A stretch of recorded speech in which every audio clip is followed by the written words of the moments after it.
Hey all, Hipper here. So if you like to play Tiny Tina's Wonderlands, which I do, and you wish you could play it on the move, then this video is for you, because here I will show you how to actually play this game via remote play using your iPhone, and you can play it just with your iPhone and an Xbox controller, but in this video here I'm using an accessory called the Backbone One, which is even better in my opinion. But first, let me just show you how to actually get remote play going. So just turn your Xbox on and install the app on your iPhone and just choose remote play on this Xbox. And then you get like a friendly Microsoft reminder, and there's a bit of a load screen here. But in a matter of seconds, your phone will connect to your Xbox, and the picture from your Xbox will be, transferred to your phone. And there we are. That's it.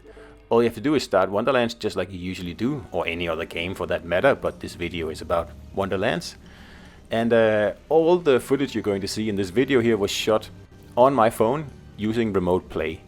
So access to the Xbox menu is by software. You have to press the little Xbox button up there in the corner, but other than that, every other button is available on the Backbone One controller or your Xbox controller, of course, if you choose to use one of those, and then you actually also have the Xbox button already. But if you go with Backbone One, I'll just quickly show you what this thing is about. So it just expands, and you'll fit any iPhone in there, including Mini, all the way up to Pro Max, and it really is that simple. As you can see, we just immediately jump into the game, and we're pretty much ready to play. There are a few things you should think about in your technical setup behind the scenes here, because Microsoft recommends that you connect your Xbox to the internet using a wired connection, so Ethernet or RJ45, whatever you want to call it, same thing. I have done that, and I've also done it via Wi-Fi, and Microsoft again recommends 5 gigahertz Wi-Fi, and that's what I have, and it runs perfectly fine on both options, but I keep my Xbox wired because I like the extra like the lack of latency that gives you, and it also helps in this remote play here. So if you can, wire your Xbox directly up to your router or your switch or whatever you have, and if not, then if you haven't got a modern Wi-Fi router, then I would suggest you get one, otherwise this is not going to work very well. So if you're not aware what a Backbone One is, I'll just quickly show you here. It's basically like a clamp with 2 controllers on each side that you put your phone in, just like I showed before, and it pretty much gives you the best mobile platform to play on available. It's even better than Switch. Yes, it is, and especially the quality of the whole thing here is just also much better. If we first just look at the Joypads here, then at first glance they kind of look like the Switch Joypads, but they are slightly like raised just a slightly bit more, making them more accurate, and the quality is also much better. It really is. Like, I've always hated the Switch analog sticks. I think they're terrible, and these ones are much better.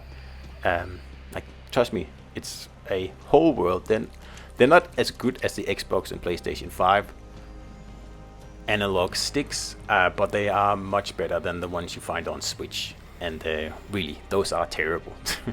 So as you can see here, also the latency is almost non-existent. Like it's instant feedback from when you move the controller, just like when you play on your normal Xbox.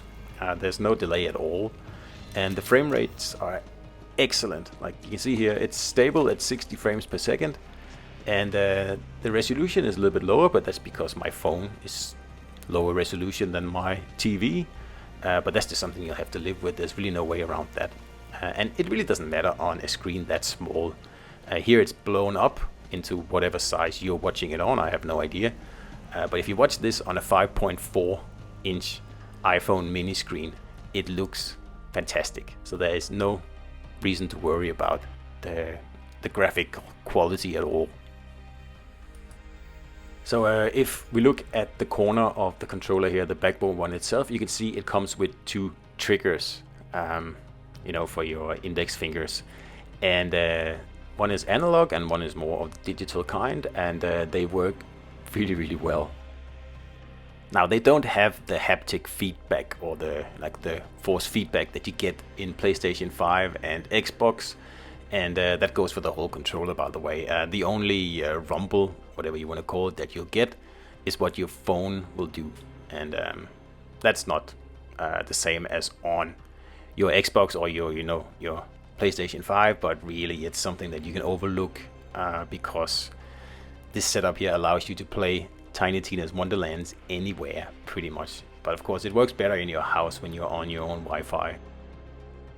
So Tiny Tina's Wonderlands, the game itself, I was really excited for this game because I'm a huge Borderlands fan, and I've been playing a lot of Borderlands games for many years, more than a decade, I guess. And I do like Wonderlands. It's not bad at all, but I was expecting a little more depth to it. I think it's a little bit on the shallow side. One thing in particular I was hoping for was for the crafting system to be deeper than it is. I mean, it's almost non-existent in the game.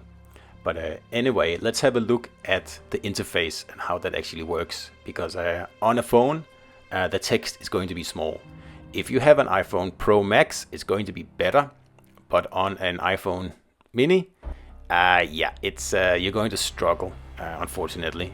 Because the text in Wonderlands is already small for some odd reason, and on the phone, it gets tiny, very tiny. So you'll have to squint a little bit to read some of the blue text on the black background, for example. That's a tough one, or the gray on the black background here out to the right.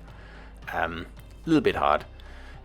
So that's pretty much the only downside I can think of when you take your Tiny Tina's Wonderlands on the move.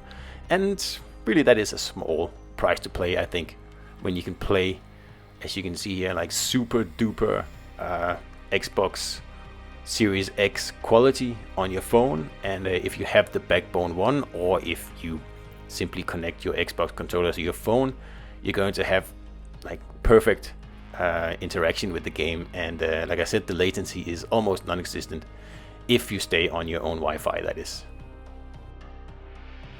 And of course, the approach I showed you here, you can use for any game. Just start the Xbox app on your iPhone, pick the game, and choose to stream it to your phone, and that's all you have to do. And they all play exceedingly well. I still haven't run into a game that gave me any real problems. The only problems are the games that have very small things that are very hard to see on a phone screen. But don't play those games. Very simple, really. So that's pretty much the end of the video here, guys. And like I said, all the footage here is from my phone running remote play. So you can see what it looks like. And I hope you enjoyed it, and I'll see you out there.